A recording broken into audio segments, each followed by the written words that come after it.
Best prep you can actually do for your trading can be done on the weekend. And I'm not saying that you can spend all your hours on the weekend looking at the charts, reviewing your data, because you want to have some time where you're not thinking about the charts.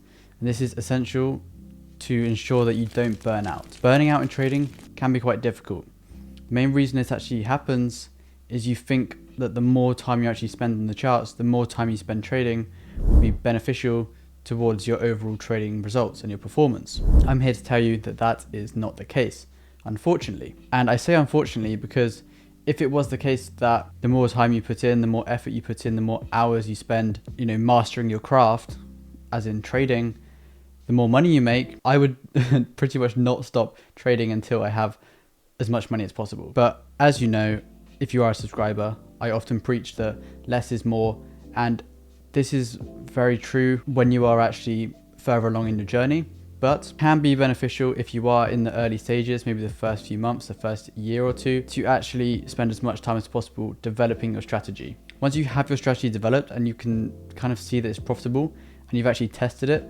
maybe on previous data or live markets as well, and you see that it actually is profitable, you don't have to spend all those hours actually testing or trading or doing whatever you feel that is productive. But there are definitely still things you can actually do to prepare your week, your following week, and your previous week. So we're going to talk in this video about what to do on the Friday evening, the Saturday and the Sunday, and what I personally do. I can't say what is the best for you. I can only say with my experiences what I think has worked best for me and how I've actually prepared myself for the following week to make the trading process much more seamless. The more simple and seamless the trading process is, and by trading process, I mean opening the charts, doing your analysis, journaling your trades, doing your weekly review.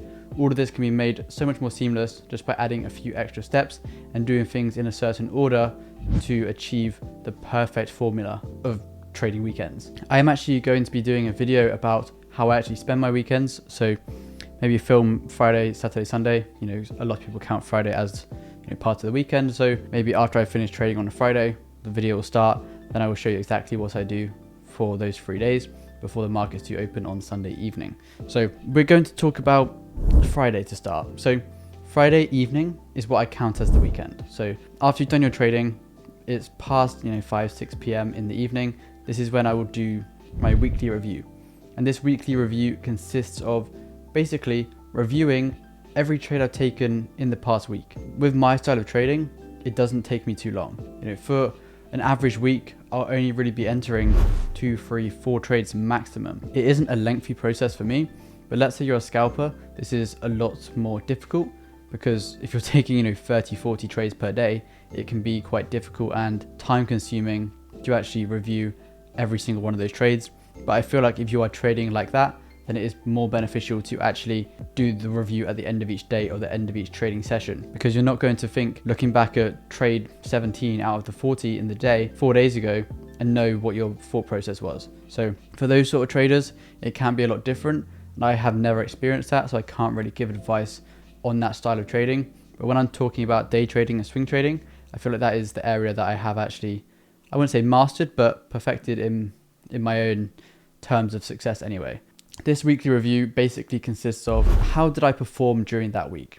You're going to want to use some sort of journaling. You could either use a notepad, you could either use a document or a journaling software in trading. A lot of these exist, and I feel like if you're using them correctly, they can be a good tool to basically analyze mistakes, see if you are performing how you should. Maybe there are external factors actually causing an error that you are consistently making, and this is something you can actually pick up on.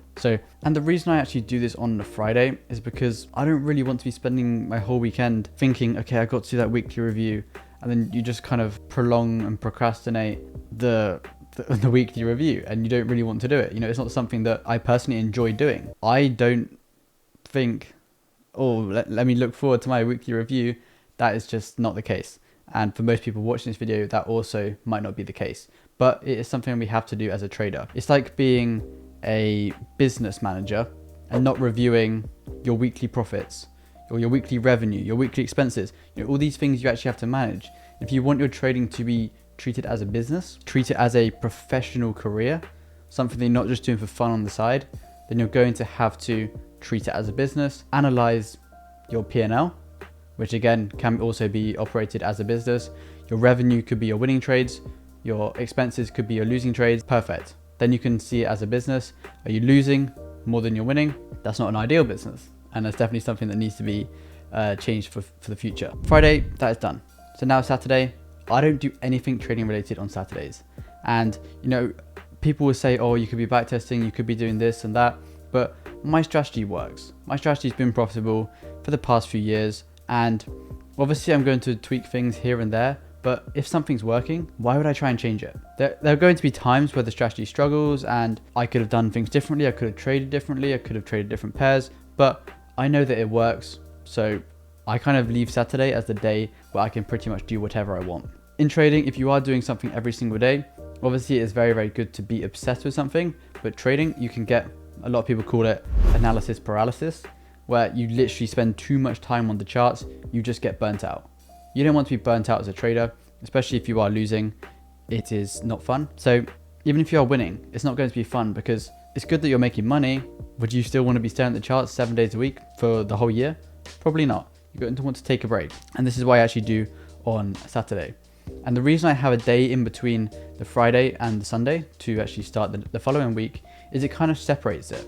So the Friday, you do your weekly review, you pretty much round up that whole week's performance. So if you're doing really well, that weekly review will be very positive. You can maybe note down all the things you did well. Maybe there are a few things you did wrong, but it's quite easy to recognize. Maybe if you had a losing week, again, it's not going to be the most exciting weekly review, because you are going to have to talk about maybe mistakes you've made, or maybe you've made no mistakes, but you still lost. And that is completely fine. And you can't expect to win every time anyway. And that's just life. It's not going to be a fun weekly review. And the reason Saturday is in between, you don't want to carry that negativity or that mindset of I've just lost that whole week into the following week. You want to have a completely clean slate. And by clean slate, I mean pretty much no thoughts about the previous week. Obviously, if you've made mistakes, you want to carry over and avoid those mistakes. That is obviously key, because if we are consistently making the same mistakes, you might as well not do it, because if you can't pick up and recognize the mistakes you're making and make a change, you will never succeed. You will never get better. And so after that relaxing Saturday, or you could call it relaxing, depends what you're actually doing. Maybe some activities, some hobbies, some time with the family. I don't really know what you guys are actually into. Maybe comment down below the hobbies you actually have. It would be very interesting to see. But moves on to Sunday now, and this has kind of varied recently, because as I was a intraday trader before, so I was just trading a 15-minute time frame, I'd have maybe 1 or 2 trades per week. The way I was trading, I kind of had to wait for the next session or each London session to actually do my analysis, because if I was doing analysis on a Sunday, it was completely irrelevant to what I was seeing on the Monday morning. And I don't even trade Mondays with my day trading strategy. So I'd have to wait till Tuesday to actually see price action. So when I was actually trading like that, I did nothing on Sundays either. And obviously I could have looked at higher time frames, done my overall bias analysis, but that just wasn't part of my plan. That wasn't something that I've ever done. You know, I see these people doing top-down analysis, and it does seem quite alien to me, because I've never done it. I've never traded with the daily time frame, the 4-hour time frame, the 1 hour, and then entered on the 15-minute or 5-minute. You know, I've never done this. When I see top-down analysis, I just think I don't think it's very relevant, in my opinion. That's what works for me. It might work for you, and that's completely fine. So when I actually started trading with swing trading, it's my 4th month now, trading with the swing trading style, with the same strategy, but a different style. This is when I'll actually mark the pairs that have a potential setup on the following day. By potential setup, I basically mean the way I trade is off breaker structures. So if price isn't going to break structure or hasn't broken structure, I simply won't mark it.